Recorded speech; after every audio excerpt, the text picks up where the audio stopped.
So if you have conversations with your loved ones, as most of us do throughout the day or week or month, what are the 3 things that you need to have in those conversations to make sure that you aren't missing out on something? And what I mean by that is that a lot of times we just have task-related conversations throughout the day, especially if we are in a relationship with somebody, long distance or long-term committed relationship, and it's more task focused. So say you've been in a relationship for a few years with somebody, you're past the honeymoon phase, and it kind of quickly devolves into a conversation about, what do you want for dinner tonight? I don't know. What do you want? I don't care. Whatever. I think we've all had that conversation at least once in our life if you've been in a long-term committed relationship. Or, how was your day? It was fine. How was yours? It was fine. And then you leave it at that. So if you're having these kinds of conversations, just know that that might be a little bit of a warning sign that you might be in a rut. Or it might be a little bit of a red flag to say that you're headed down a path of stagnant relationship, or that you're not really super connected with your partner.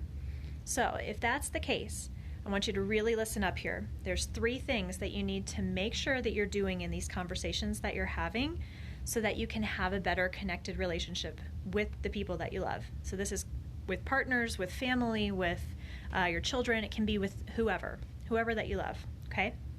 So number 1, you've got to put respect into your conversations.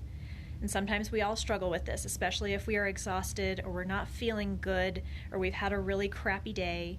And if that's the case, just breathe, give yourself some space, make sure you're taking care of yourself so that you can come to a conversation with a respectful tone, word choice, attitude. Yes, you're going to mess up.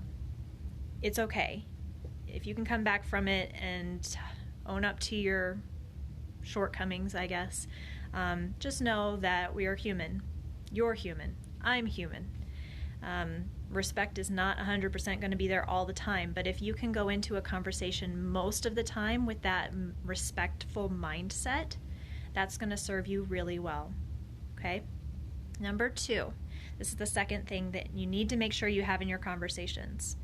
Other than respect, you need to make sure that you are expressing appreciation for this other person. It can be appreciating the littlest of things. It can be, oh, thank you so much for picking up your socks off the floor.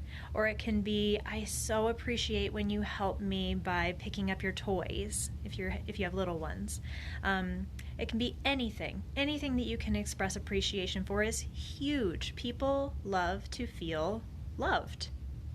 That's a pretty bottom line necessity that we all have, is feeling loved. So if you can express appreciation to those that you love with respect, those are 2 huge things that you've got in the bag right now that will help you to have better conversations with the people that you love. And the third thing that you need, final thing to remember, is being curious. Okay? Now this one might be a little trickier. Because a lot of times we want to talk about our days and what's going on with us and how we're struggling and what we're really proud of or excited about. But sometimes we don't take the time to listen to other people and to their experiences and their excitements and their worries. So if you push pause for a moment on yourself and you think, what's this person going through? What is their experience like right now? And you get curious and you ask questions. People love to talk about themselves. That's another fact. Everybody loves to talk about themselves, okay? Don't know if you realize that, but it's true. So if you're curious about another person, they will most likely be open to talking about what their experiences are. And then you'll be able to connect better. Now you have to listen. If you're asking these questions, you have to listen to the other person, okay? You can't be thinking in your mind, oh, well, I'm trying to be curious, but I'm really thinking about this for myself. Like, again, just push pause on yourself for a moment. Really think about what this other person is going through, how you can connect with their experience, okay? Because right now, you are put to the side, Got it? All right, so the 3 things, just to recap: you've got to have respect, you've got to have appreciation, and you've got to be curious. Those 3 things, if you've got those and you practice them well, I bet you're going to have way better, more connected conversations and love between you and your spouse or your kids. It's going to be amazing if you put those 3 things in place. So if you try it out, please comment below. Let me know how it goes. I know that we all mess up. Again, I'll put that out there. We mess up. I mess up. Everyone is human. We got to work through this together, okay? So remind yourself: respect, appreciation, curiosity. Those 3 things are really going to help you, okay? And if you mess up, it's okay. You always get to try again. Always, always. Every opportunity is a new time to try.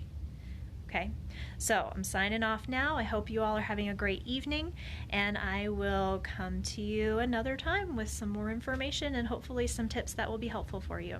All right, have a great evening. Take care. Bye.